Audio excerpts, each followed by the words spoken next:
Aujourd'hui, c'est Rudolf Turkey, tome 6 aux éditions Komiku de Hirako Nagakura. Ça fait longtemps que j'avais pas lu un Rudolf Turkey, c'est toujours aussi agréable, hein. Bref, la situation de Rudolf n'est pas bonne puisque son père le maire vient d'échapper à une tentative d'assassinat, il est retenu en otage par celui qui l'a attaqué, ce cher Gilles, son ancien secrétaire qui l'a trahi. De son côté, notre cher Turkey notre cher Rodolphe s'est pris pas mal de balles et s'est même fait trahir par l'un de ses hommes, Eggmine. En clair, il se retrouve dans ce tome en exil à New York avec la belle Monoko, mais dans ce tome en fait on suit la remise en forme de Rodolphe, voilà, et en plus il revient à Gongland pour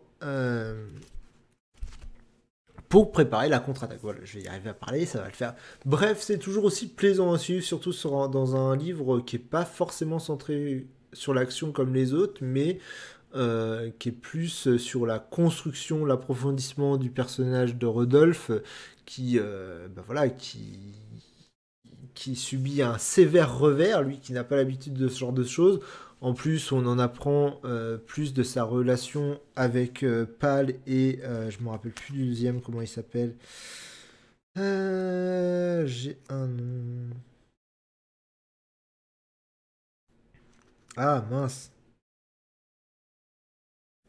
Évidemment, j'ai un. Ah voilà, Pal et Vermello. Voilà. Donc on en a prend plus sur sa relation avec Pal et Vermello, ce qui était pas mal. C'est un bon. Ça, c'est ce que j'appelle un bon flashback. Je veux dire, le truc qui dure. Quoi, une dizaine de pages, même pas moins d'une dizaine de pages, et pourtant on comprend toute la relation qu'entretiennent ces trois-là. C'est très bien fait de la part de l'auteur de pas s'éterniser sur un flashback de 3 tomes. Et donc là, voilà, on sent qu'il va y avoir de l'action dans les prochains. Ça va être très intéressant. Donc la relation entre les personnages aussi va évoluer, puisque Monoko a avoué à Rodolphe qu'elle l'aimait. Sauf que, bref, vous verrez comment s'est passée la déclaration. Ça s'est pas super bien passé, surtout que Rodolphe, de son côté, est toujours amoureux de Mademoiselle Lapin. Donc, comme son nom l'indique, par contre, elle est dure à attraper. Donc voilà, tout va se jouer dans les prochains tomes. Enfin, j'ai hâte de lire la suite parce que c'est un bon petit manga d'action au final. Et c'est très intéressant, c'est très bien joué. L'auteur maîtrise très bien ses personnages. L'univers est vachement cool en plus. Bon, bref, c'est pas le dernier des incapables pour dessiner des trucs magnifiques, hein.